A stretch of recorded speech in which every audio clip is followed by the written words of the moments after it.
We'll put it like that. Nice. What's it like? I was actually there in attendance in Cleveland for Coe's first career NFL touchdown, which was awesome. And, Awesome.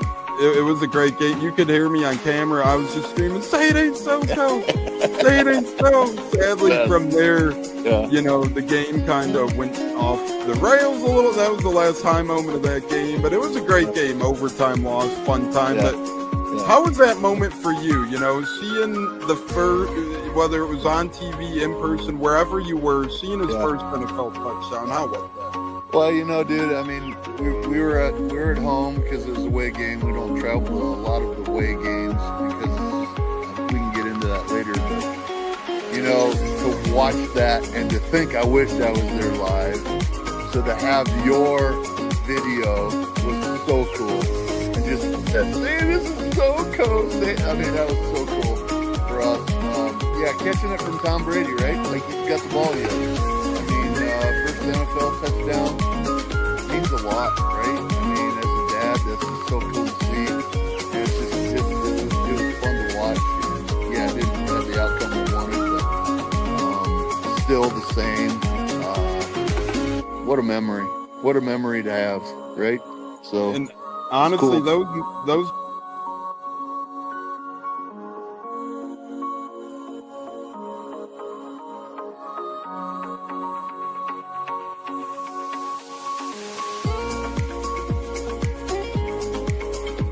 One of the best guests ever, the Buccateers in the house tonight. You guys hear him on Tampa radio all the time. He's one of the best in the business. My favorite personal in the business. That's why I'm elated tonight.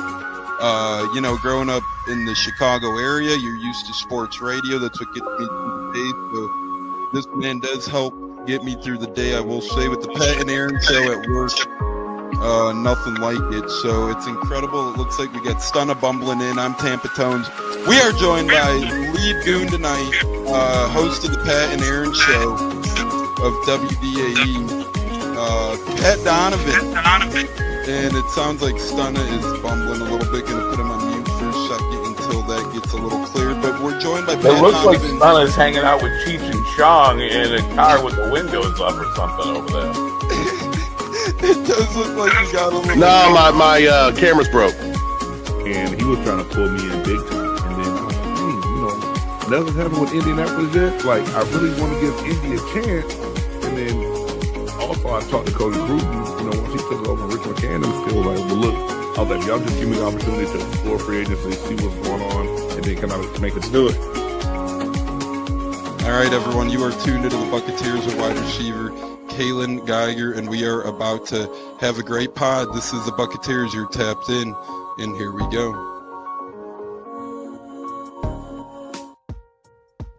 Howdy ho, howdy hey, how the hell is everybody? Welcome back into the Buccateers podcast. It's game week. Week one is here. Week one is upon us. It's insane. It's crazy to think about. We went through the entire off season and we're staring week one dead in the eyes. The countdown is on to Bucs Falcons, Tampa Tones, A-Cats, JLO here to tune you guys up on a Tune Me Up Tuesday for the Bucs Falcons big matchup. We got the announcer details, uniform details, game day details, and so much more to come here on the Buccateers. The great Richard T. Hells yeah, been a minute since I caught you guys live. We love having you, Richard. Welcome back, brother. It has been a while. I didn't realize that, but it has. The great David B. What's up, everybody? Well, we're bricked up for game day, David. That's what we're doing here. Right, JLo? How the hell you doing, brother? It's week one. We are finally here. I'm excited. I'm ecstatic. Just hearing the depth chart, the uniform. We're here, baby. It's football. We're week one. We're finally here, Tones.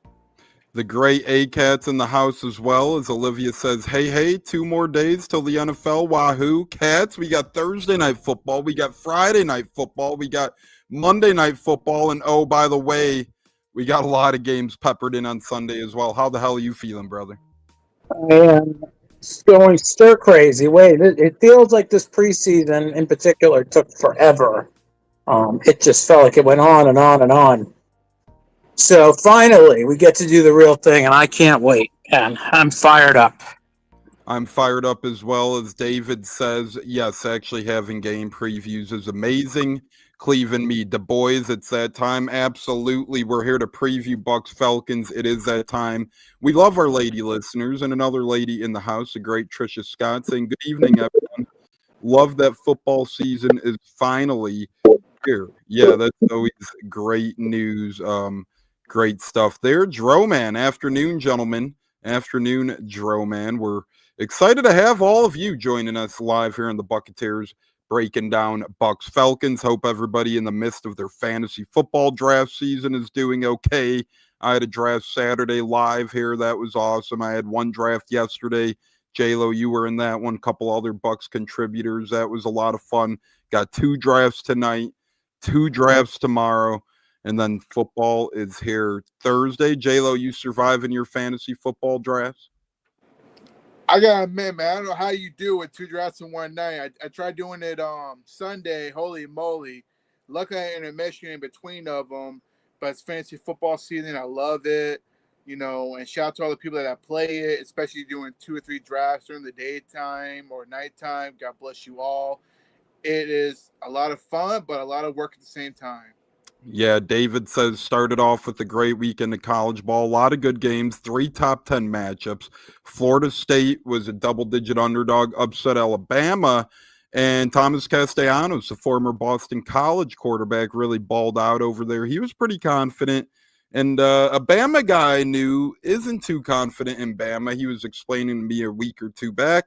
I didn't want to take his advice. I took Bama. I paid for the price, and Florida State ended up upsetting them. Were there a lot of Bucks? Only the Madden playing ones, Richard. You know how that goes. Every time a guy becomes available, every single time a name is to be had, it dates all the way back to the 2010 days. And the Bucks have gotten their fair share of names, right?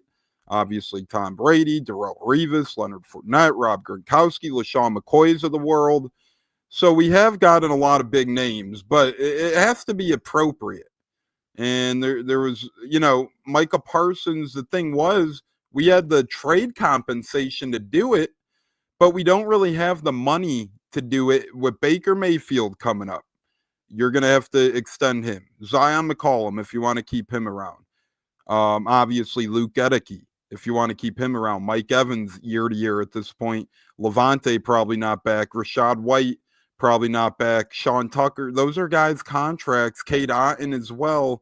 The list goes on and on and on. So the Bucs prioritize keeping players in-house. And they like making subtle trades, right? Nothing too over the top. Like when they got JPP, all it took was a 3rd-round pick. A couple of combo factors, but I don't think the Bucs were ever truly in on Micah Parsons. One team in the NFC South that was the Panthers, apparently, but they couldn't come up with the trade compensation to do it. So good thing he didn't go there. Our guy Nenad from Serbia joins us. Speaking of joining us, Cats, Falcons, Bucs, week 1. What's going to give here, Cats? Because the Bucs generally, at least with Baker Mayfield past couple of seasons, they started off really good. Week 1 of the NFL season. It seems like the Bucs have hit their stride and they know what they're doing. Week 1, couple years back against Minnesota. Obviously, remember that everybody counted the Bucs out of that game because Minnesota was coming off a hell of a season.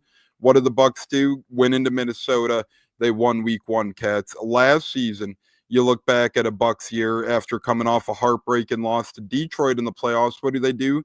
Come home and beat up on the Commanders 37-20, who eventually went on to be a playoff team, and they eliminated the Bucs in the playoffs. And Cats, here it is at Atlanta. Week 1, Atlanta beat us twice last year. The Bucs have been hot on week 1. Cats, what gives? Does the Bucs hot streak week 1 continue, or does Atlanta keep having their way against the Bucs? Because something has to give. I like the Bucs' chances to continue their week 1 mastery. I don't think the Falcons, they won both games, but let's be honest, it took some divine intervention for them to win both of those, especially the first one. And I really like the Bucs' chances in this game.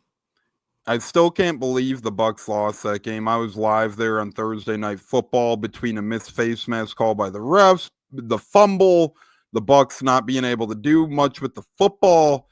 just was a tough one. You know, they had every right to win that game. There was under 2 minutes left. We should have won that game. And it was a little bit heartbreaking. And David says Atlanta hasn't won an opening game for a while. So there you go, David. Thanks for adding more fuel to the fire. JLO, what gives? Bucs being hot, opening week. And that dates back to Brady, too. They did pretty damn well here week ones under Tom Brady as well. So overall, in totality, past 5 years, Bucs have won about 4 or 5 week ones. Or does Atlanta have the upper edge with the? Remember Bijan Robinson? Oh man, we're gonna have our way with the Bucs. We're not afraid of him. Drew Brees, who's really to compete in the NFC South? He said J-Lo. So, what's gonna have true? Well, honestly, we have pretty good luck with winning the first week of the season, even dating back to 2016 when the Bucs went to Atlanta, beat them in their house. If everybody remembers, Jameis went off, Mike did his thing. To me, you know, as far as week one, we do pretty well. And then we blew out Dallas and Brady's last year, week one as well. We did. We blew them out of the water. You know, a lot of fans, especially Bijan Robinson, whatever, say what you want to say. I don't care. At the end of the day, it's a whole new season. I think we're much better than we were when we played them the last 2 times, if you ask me. I mean, I was at the game where they came down here where our creamsicle game, they beat us, and they got lucky as well with no Mike Evans or Chris Godwin. So that tells you that really we had the upper hand. I don't care what anybody says. And the Bucs are favored to win this week one game from what I've been reading and looking at from a lot of people predicting the game. So week one, I'm not going to get too overconfident, but I feel much better going up against Atlanta in their house. And I think we're going to take it to them. Unless Kirk Cousins shows up. We'll see. And I like having a hard game week one, right? It rip the Band-Aid off because week two, you're right back in the fire at Houston, Monday Night Football, national spotlight on you, part of a doubleheader. So we'll see. And Todd Bowles gave credit to Atlanta drafting a couple of pass rushers today, even alluding to his liking of one, not James Pierce, because I think, as T-Crest said, I don't think he was even on the Bucs draft board, given his persona, given his style, given his ability, right? He had a little bit of a rumored attitude problem coming out of college, so I think they had their eyes on Walker. We'll really see what happens, though, come week one, which is a couple days away. Nenad says they're having a big party in Belgrade, Serbia for opening game. That's awesome, man. I might fly out there, and no, I'm kidding, but that's going to be a fantastic time. Nenad, you should link up with what do you call Buckaholics? I know they're mainly America planning and whatnot, but Nenad, maybe link up with Buckaholics, see if they could help you out overseas and help plan. We wait for you. Yeah, I'm on my way. It might take me 2 days to get there. So I'll pick Katz and JLO up on the way. Then we'll all go to Tampa Airport and probably fly to LaGuardia, New York, and then we'll go out there. So that'll probably be the path to choose from. Richard says history also shows both Super Bowl wins for the Bucs. We've lost week one both seasons. So funny how things work. That's why sports are sports, right? You know, you have glimpses and weird combinations of facts and stats that you can't really argue, and you don't even know if it makes sense or has anything to do with it. Like Bucs losing week one 2 times they win the Super Bowl.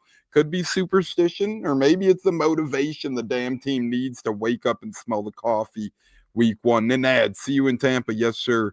Come on through. We started 2-0 last 4 seasons, and Atlanta is 0 for the last 7 openers. Yeah, the last time we lost an opener was 2020, where the Saints smacked us around a little bit. But Brady, Gronk, those guys were all getting their feet wet.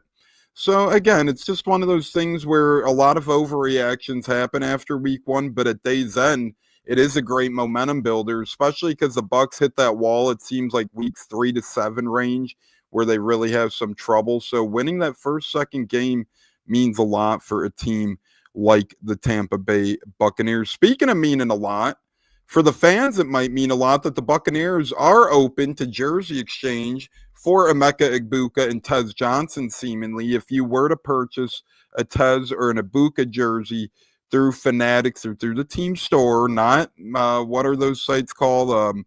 DHgate or whatever the hell they're called, Etsy and all the other Chinese marketplace websites. those don't count, obviously. You're going to have to take it up with whoever you bought it from. But if you bought it from a Fanatics, a Buck Shop, a Dick's Sporting Goods, a Bucks Team Store, you're going to have the rights to return your Goedeke number 9 jerseys and Tez Johnson number 83 jerseys for their new numbers. So that is good stuff if you're a Bucks fan. But I've seen a lot of torn takes. JLO, if you were to buy an Goedeke or Tez OG jersey, would you exchange it now for their new numbers? And kudos to the Bucks for at least offering this policy, because let's be honest, it's not their job. Like, I bought an Goedeke jersey early. It's not their fault that he changed numbers. No, it's not. And shout out to Fanatics and the Bucks for being reasonable with the jersey exchange. I think it's fair, especially with fans. I want to be accurate with the jerseys they purchase as far as Goedeke and Tez Johnson. But to me, if you keep it, you keep it. But if you exchange, one way or the other, you represent that one player on the team, whether it's a number or not. And I think number 9 looked good on Goedeke, but fine. You want to go back to your college number, that's fine. But I will say, shout out to Fanatics and the Buccaneers for making it happen, because there's probably a lot of upset fans that purchased the hard work money for Goedeke or Tez Johnson, and numbers change, but at least they can exchange it. Might be a little bit of a wait because they won't be there for week 1. We all know that. But shout out to them for making that effort to make it right for the fans. Yeah, and I'm still torn what to do, right? And I think I have a solution, because I have a red Trask and I have a creamsicle Trask, but I do want to keep a Trask because he served his purpose here, although a backup. I might try and change one of the Trask to an Goedeke 2, keep the Goedeke 9, and then I still have a Trask out of the deal as well. And then it's a win-win-win, right? Because an Goedeke 9 is kind of rare. But Cats, what say you on both? If you were a fan, would you trade it in for the new number? And thoughts on the Bucks offering this exchange policy? I think it's great that they're offering it, because it seems like more often than not, it's a moneymaker if you can get someone to buy a second one. I would do the exchange. I'd want it to match up exactly with what the player is going to be wearing for at least the foreseeable future, probably for a while. So I certainly would exchange it. And kudos again to them for doing it. Yeah, kudos to them as well. And I think I agree with you, Cats. I'd probably exchange it. If I can't find a way to make a Trask into an Goedeke, I'll probably end up exchanging it. Nanad, hit us up, the Buccateers. What week are you coming down, brother? We'd love to hang out with you and have some fun with you, and we'll show you a good time. We got some boots on the ground in the area. We go to a lot of Bucks games, so just let us know. We'll also tell you some good places to eat, hang out at, all the good spots. JLO, Cats, myself, all the guys around the area know some fun spots, so just hit us up. We'll help you out, my friend. No worries when you come across the pond. We always help our friends across the pond. October 1st, that is. So, yeah, we'll help you out. We'll DM you some good ideas, and we'll let you know. So there we go. That would be the weekend for the game of, well, Philly, the 28th, are you talking about maybe? Or are you coming in early maybe for San Fran Bucks game? Because that would be October 12th. So I'm guessing you're either coming in September 28th for Philly Bucks or October 12th for 49ers Bucks, because October 5th is Bucks at Seattle when they were the throwbacks on the throwback. So just let us know, Nadad. It's not a close ride, so I'm guessing you're going to be spending a lot of time here regardless, but we'd love to help you out, brother. That's for dang sure. But yeah, cool thing. I'm not sure what I'll do with the jerseys yet, but we'll see. Speaking of cool thing, I like the Bucks announce crew for week 1. Big Kenny Albert guy. He's going to be the play-by-play guy, and then you got Jonathan Vilma, who I'm not huge on, but at least it's not a Saints or Jets game where he'd be the favorites, because those are the teams he came from. He's very biased. At least it's Bucs Falcons, so the hate's going to be equal on both sides for Vilma. But Cats, I know you're a Kenny Albert guy. I'm a big fan of the Bucks announce crew for week 1. What say you? Oh, I love Kenny Albert. I mean, I've heard him call so many big games. He was on the call when the Lightning won their third Stanley Cup. He's called a ton of big games. I've heard him call a lot of Bucks wins.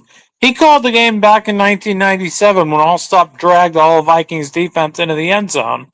So he's been at it for a long time. I don't mind Vilma, really. I hated him as a player. I mean, he's a great player, but couldn't stand him with the Saints. But as a broadcaster, I don't I don't really have too much of an issue with him. He usually is pretty much down the middle for the most part. So good crew for week one.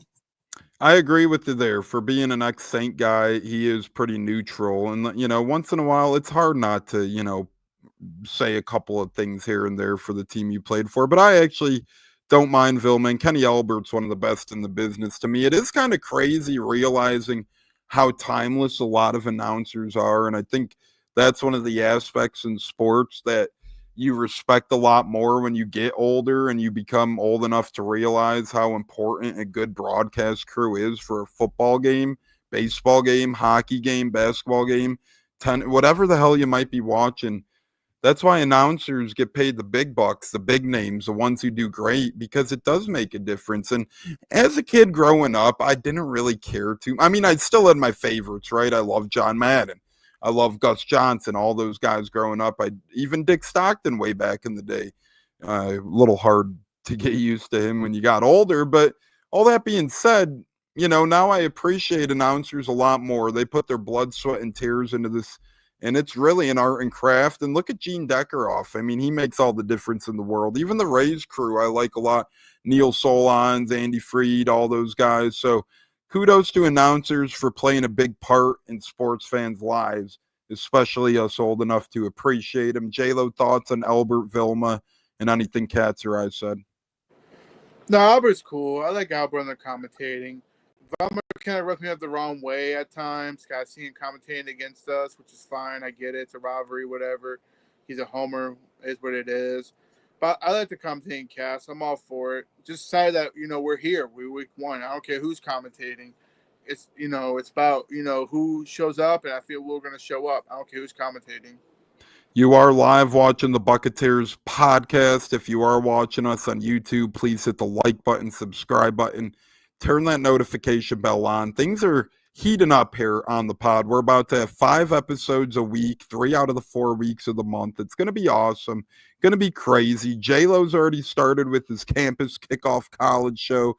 We got other shows we're going to talk about here briefly when we mention our upcoming schedule. But going to be incredible times here. You don't want to miss it. Turn that notification bell on.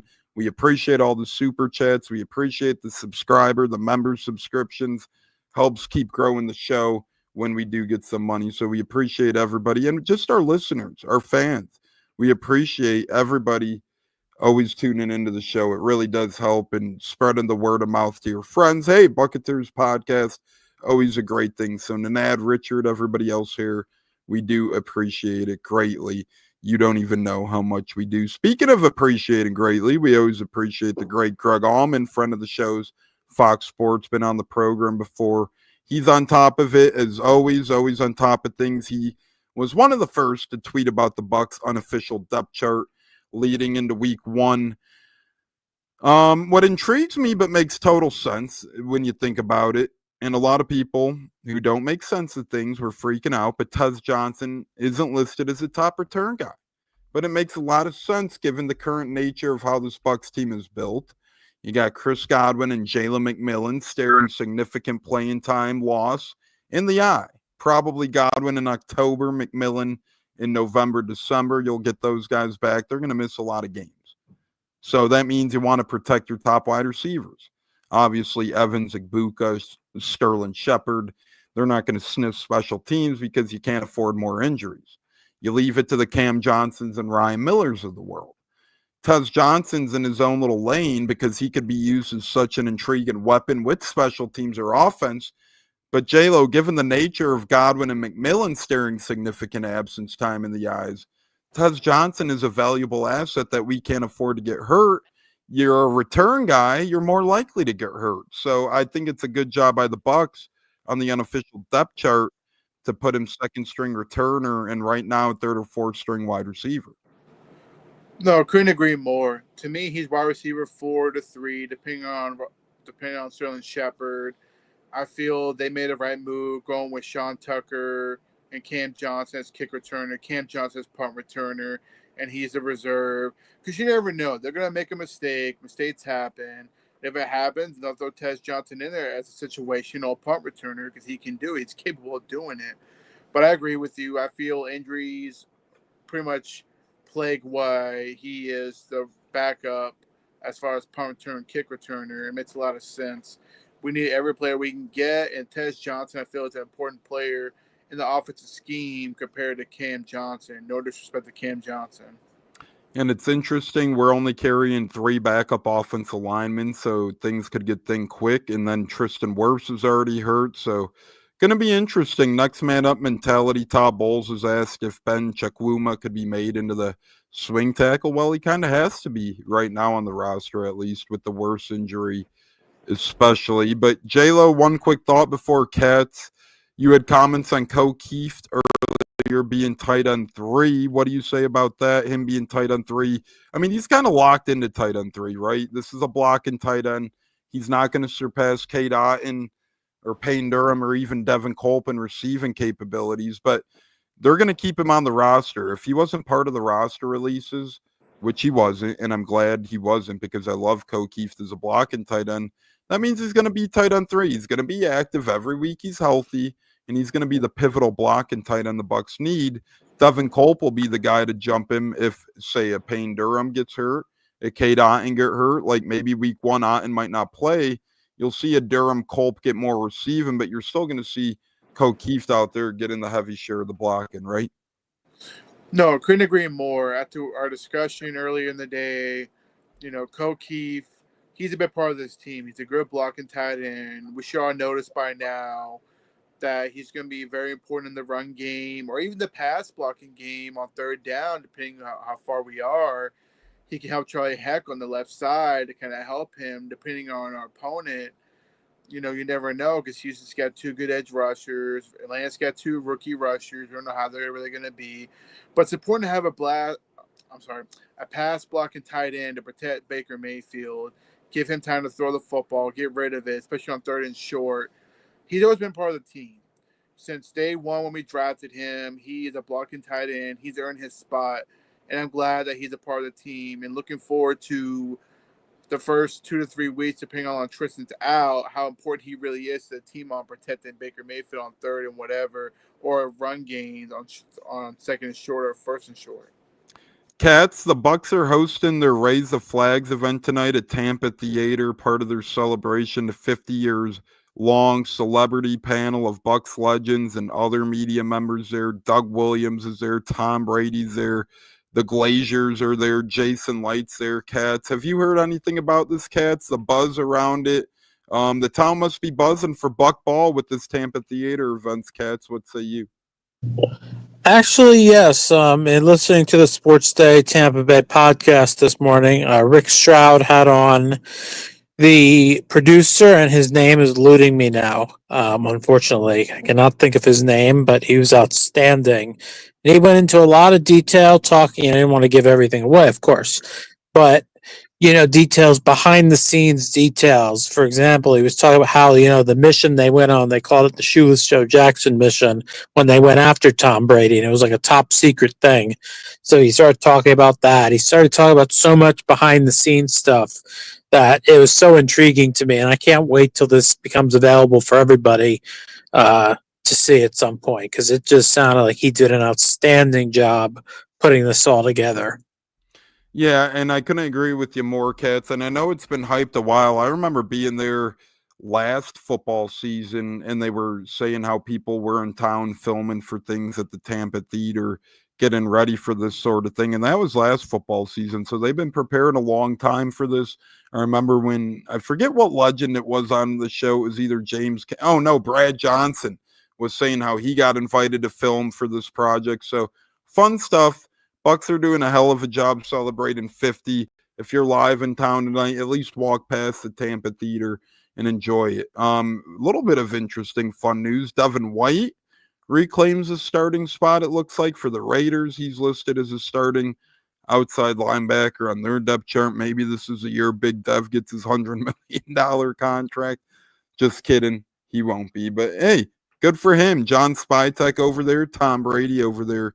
Maybe they see something. But yeah, Bucs prepare for life without Godwin and Mcmillan by having Tez Johnson as just a wide receiver. O'Keefe, obviously, mentioned in the depth chart. Some other things of note in the depth chart, as we mentioned, only 3 backup offensive linemen. 4 running backs being carried is noted with Josh Williams. Nothing else really surprising all around. I mean, everything else pretty much makes sense for the Bucs. And it's interesting to just see all the new numbers, I guess, like Riley Dixon in number 9 and so forth. Speaking of so forth, the Bucs, some of their players onward and upward, so forth. Anthony Walker signed with the Colts practice squad. Rakim Jarrett trying out for Houston. JLO, thoughts on those guys, potentially ex-Bucs in new places? What say you? Well, it's quite interesting for Anthony Walker going back to the Colts. I guess he seems healthy, ready to go. It's a big question mark. What happened at training camp? He wasn't ready or not. What Best of that luck tells to me, him. JLO, is he didn't really put in the work, and these young guys worked their ass off, Jackson and Bullock, and really outshined him. And that makes a lot of sense, too. Maybe the rookies, undrafted free agents outperformed and made known, hey, we don't need you here. No disrespect. Go, you're welcome to go somewhere else. I mean, that'll be an interesting conversation. As far as Rakim Jarrett, we'll see what happens. Maybe it's a tryout to add a body in there on the practice squad. Whatever happens, happens. For the most part, the best you're going to get out of him is maybe 1 or 2 plays out of the season, and he gets a boo-boo. That's And the I real do truth. remember, not to cut you off, JLo, but I do remember when the Dolphins and Bucs not made a trade, but they both signed each other's linebackers. They signed KJ Britt. We signed Anthony Walker. I had Dolphins fan telling me, hey, Walker's kind of washed. And I was like, well, KJ Britt's not that great. So maybe it is true. Maybe Anthony Walker's washed like the Dolphins fans are saying. So, hey, I don't know. I just think the young guys are more motivated. Not anything against Anthony Walker, but I think he was a free agent on campus who thought, hey, my spot on this team is solidified. And Jackson and Bullock said, hey, not so fast. We're going to outplay it. And I agree. Richard Bull said every position is up for grabs. Walker should be embarrassed. Last thoughts, Jayla? No, I mean to say it before I cut you off. My apologies. I will say it's also about special teams. These 2 players can play special teams, and both made it known you got to be able to play special teams. So maybe Walker didn't fit in the special teams, or maybe he wasn't agreeable to being a backup. We don't know. But to me, the staff, the team, general manager, they all made a decision. We're going to go with Bullock, and then we got Jackson on the practice squad if to be elevated, which could happen, or be promoted to the active roster. I'm fine with that. So to me, special teams is important. I agree with Bulls on that. Yeah, and to me, Deion Jones showed good signs last year, veteran late in the year. So I'm comfortable with their linebacker depth. I like if Dennis stays healthy. So I think we got good depth there all of a sudden. Now, when Levante retires, we're going to have to bring in a big fish, whether it's early in the draft or free agency. So that hole will come quicker sooner than later. But Cats, thoughts on guys like Anthony Walker and Rakim Jarrett going to other squads, Houston and Indianapolis potentially?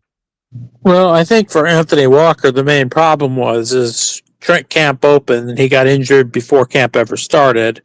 He was on the NFI list. So when the best ability is availability, he was never available to practice and show what he might have been able to bring to the team. And therefore, guys like Bullock were able to do that. And ultimately, it's just how the cookie crumbles sometimes.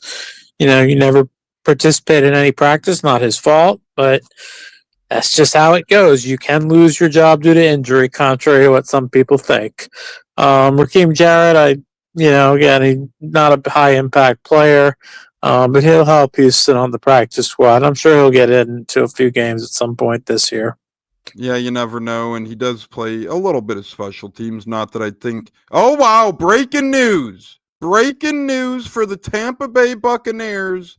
Dun, dun, dun, dun. Dun, dun, dun, dun, dun. This is exactly why we say we don't trade for Micah Parsons or other players potentially.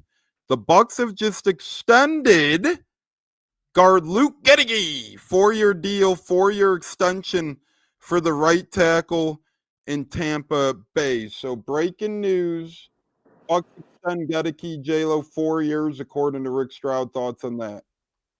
It was a long time coming, and it's a smart move. It's a win move. It's a Jason Light guy. He drafted him for a reason. He had a bad rookie year. Excuse me, 10 positions, but then he went back to the right tackle where he's better at. It was a well-deserved contract. So shout out Luke Goedeke being with the Tampa Buccaneers for a little bit longer.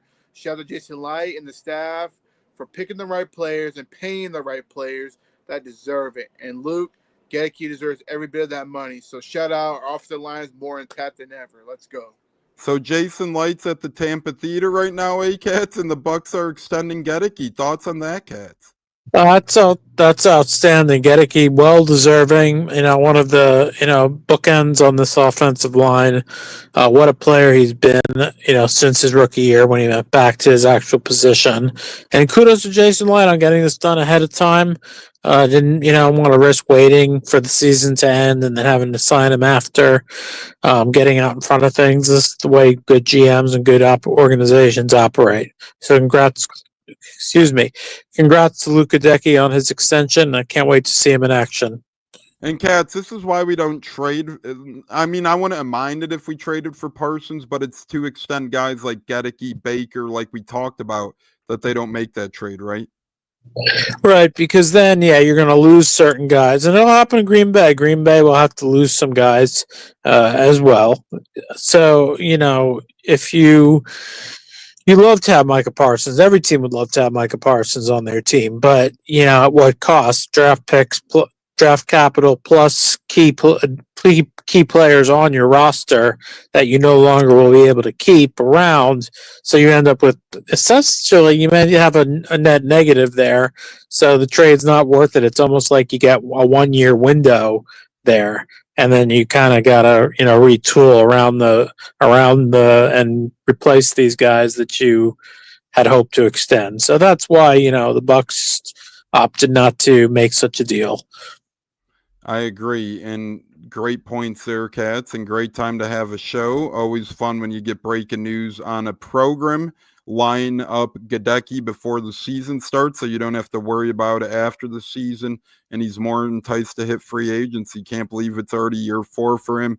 Remember, he wasn't a first-round pick, so you don't have that 5th-year option, so David says nice. Richard T says, hell yeah, congratulations, Luke Goedeke. Now, Luke, get a bag. I love that. Luke, get a bag. Let's go. Pops text in, Bucs always take care of their own with the Goedeke example. Culture, that's a damn fact. We do take care of our own. And again, perfect example of the Bucs taking care of their own is not trading big draft assets for big name players and owing him $50 million. If the Parsons price tag was right, like JPP that 1 year, they would have been in. He wasn't right for them. They weren't involved. Love this move for the Bucs. Love it for Luke Goedeke.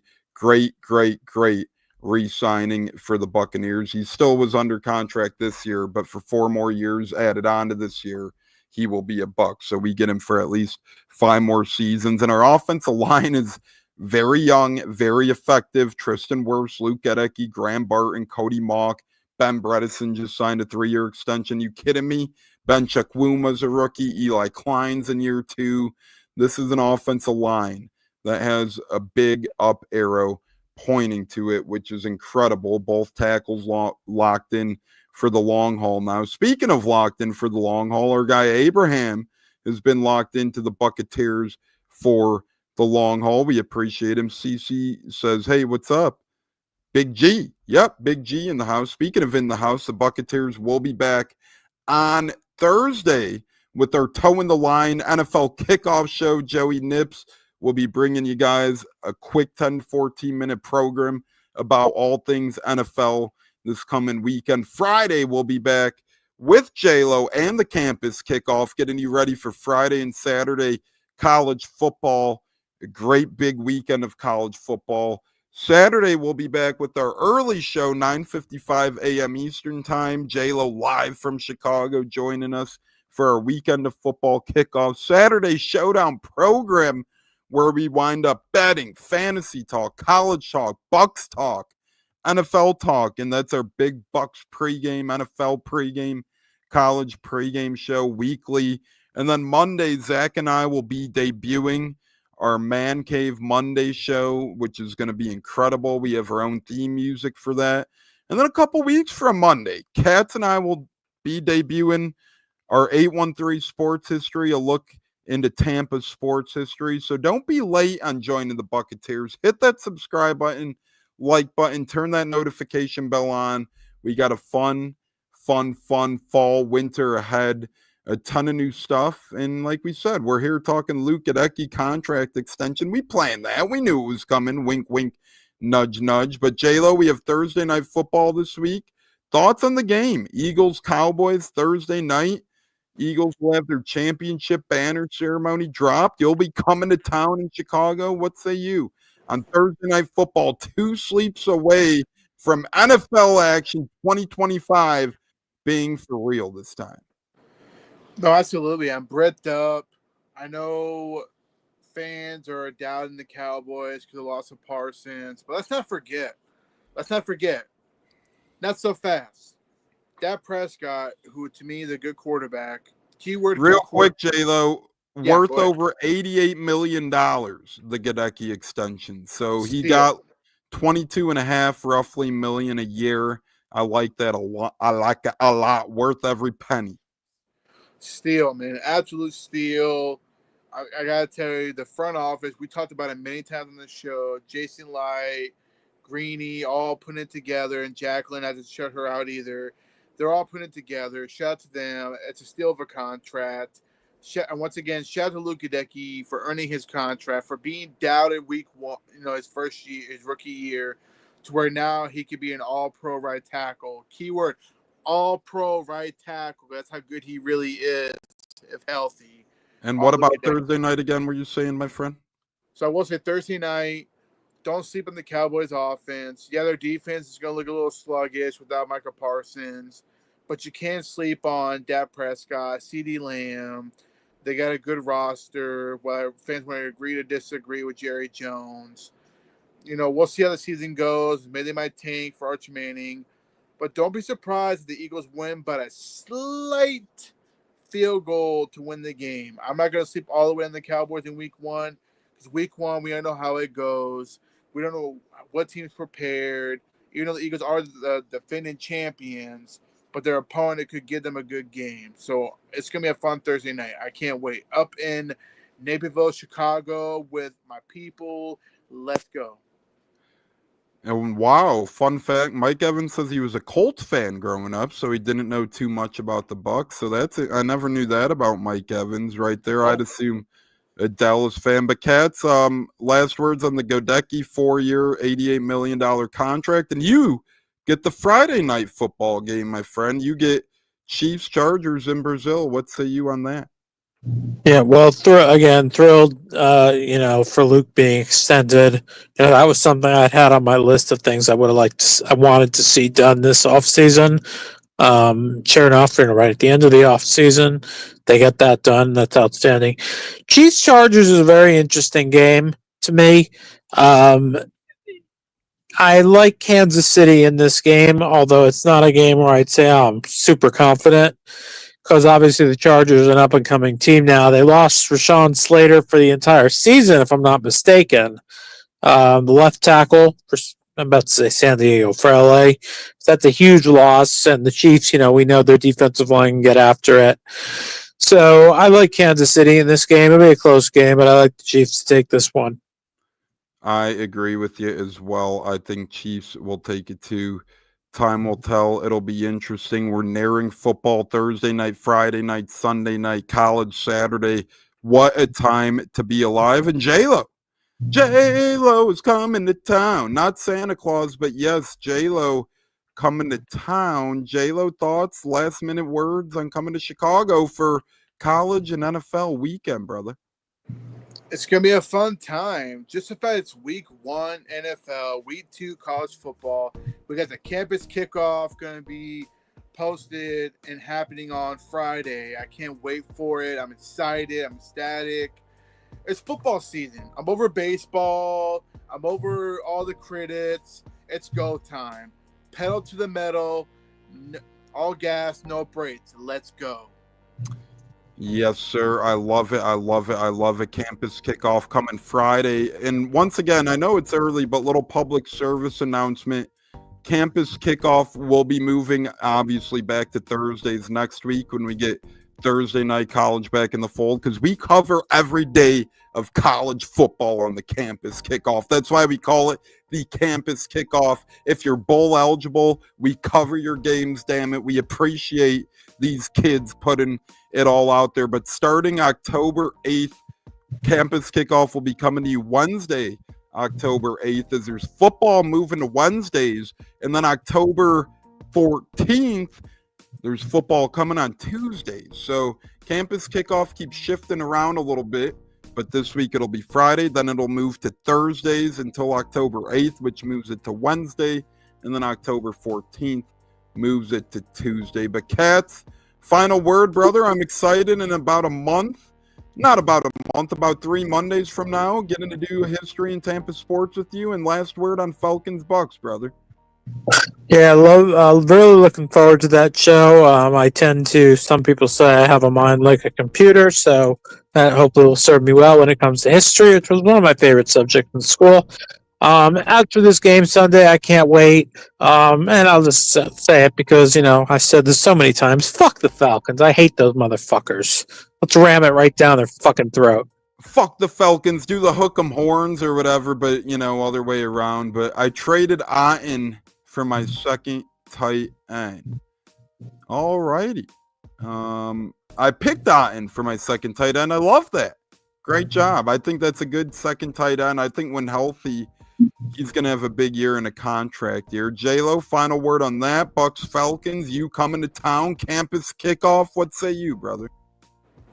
I agree with Cats. Fuck the Falcons. Fuck BJ Robinson. We're getting a little profanity up in here because that's how much I fucking hate the Falcons. You want to say rise up? No, wise up. Because week 1, we're coming into your house and we're going to beat you like a red-headed stepchild. Let's fucking go. Bucs Falcons, week 1. Tune in for the campus kickoff on Friday. Show Buccateers some love. Like, subscribe. Let's effing go. And again, Luke Goedeke, 4-year extension, $88 million. F the Saints and Falcons, laugh my ass off, and the Panthers agreed. Saints, we'll leave them out. I feel bad for them. No, fuck them too, right? No, fuck them. We don't feel bad for them. We don't feel bad for them at all. I was in their stadium last year. They were still acting a fool towards us. I'm bricked up for football. Bucs Falcons kickoff right around the corner. Ooh-wee, man. I'm excited. Time to get some payback on the Falcons. And for those who missed it, last little bit of breaking news for the program. Luke Goedeke coming back to Tampa. Well, he was back this year regardless, but extending his stay in Tampa, an additional 4 seasons worth up to $90 million is the contract. Nancy and the Godfather joining us live on Facebook. And for Olivia, Trisha, Corey, Christopher, Abraham, David, all of our other greats, Richard, Nanad, the rest of the crew, Cleve and me, and everybody else, we thank you guys for joining us on a Tune Me Up Tuesday. We'll be back Thursday, toeing the line with Joey Nips. We'll be here. And then Friday, the campus kickoff with JLO, and Saturday Showdown weekend of football kickoff show. We'll see you guys on the other side. JLO and Cats, fire the damn cannons, go Bucks. Bucko, Stunna, Joey, the rest of the guys are going to be here tonight, but they appreciate it too. Peace, fire the damn cannons. We'll see you guys Thursday with Toeing the Line. Let's go. We'll put it like that. Nice. What's it like? I was actually there in attendance in Cleveland for Coe's first career NFL touchdown, which was awesome. And, Awesome. It was a great game. You could hear me on camera. I was just screaming, "Say it ain't so, Coe! Say it ain't so!" Sadly, from there, the game kind of went off the rails a little. That was the last high moment of that game, but it was a great game. Overtime loss, fun time. Yeah. But how was that moment for you? Seeing the first, whether it was on TV, in person, wherever you were, seeing his first NFL touchdown. How was that? Well, dude, I mean, we were at home because it was a away game. We don't travel to a lot of the away games because we can get into that later. But, you know, to watch that and to think I wish I was there live. So to have your video was so cool. And just say, this is so cool. I mean, that was so cool for us. Yeah, catching it from Tom Brady, right? Like he's got the ball yet. I mean, first NFL touchdown means a lot, right? I mean, as a dad, that's just so cool to see. And it's just it was fun to watch. And yeah, it didn't have the outcome we wanted, but still the same. What a memory! What a memory to have, right? So, and honestly, cool. those.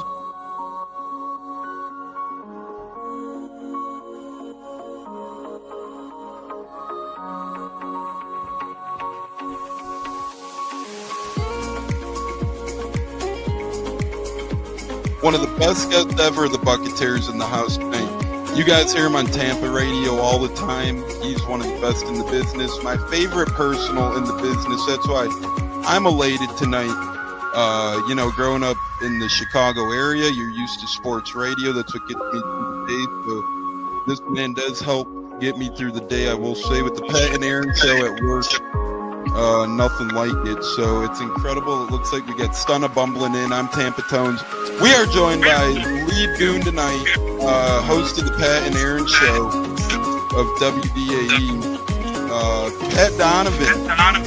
And it sounds like Stunna is bumbling a little bit. Going to put him on mute for a second until that gets a little cleared. But we're joined by Pat. Wrong in a car with the windows up or something over there. It does look like you got a little. No, my camera's broke. And he was trying to pull me in big time. And then I was like, hey, you know, nothing's happened with Indianapolis yet. Like, I really want to give Indy a chance. And then also I talked to Cody Gruden, you know, once he took over Rich McCannum, still like, well, look, I was like, y'all just give me the opportunity to explore free agency, see what's going on, and then kind of make it do it. All right, everyone, you are tuned into the Buccateers, a wide receiver, Kalen Geiger, and we are